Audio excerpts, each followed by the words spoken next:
Yesterday, I went and picked up this Miller-Matic 225 from Banditos, and today was the day to get it set up so we could start welding. So I started getting some of the things unpackaged and ready and set up, but one of the really cool things about Banditos is they sent out this guy named Tristan, who pretty much knows everything there is to know about this machine, and he came out to help me set it up and make sure everything was dialed in right and functioning properly. Here he is putting on the regulator, and then he got the gas line run from the regulator over to the welder. Then he got the wire pulled out of the box, brought it over to the welder, and then got it up and in place, and then put the wire down into the feeder. And then he brought the gun over and got the gun hooked up to the welder. And then he pushed this button right here, which fed the wire down through the gun until it came all the way through and out the end. And then he was kind enough to take the time to walk me through the machine.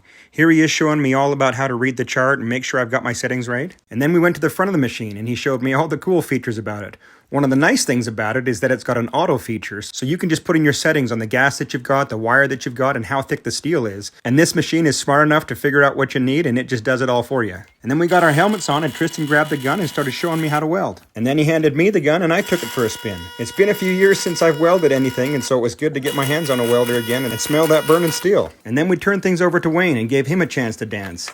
Now, he has welded quite a bit more in the last few years and laid down some much nicer welds than I did.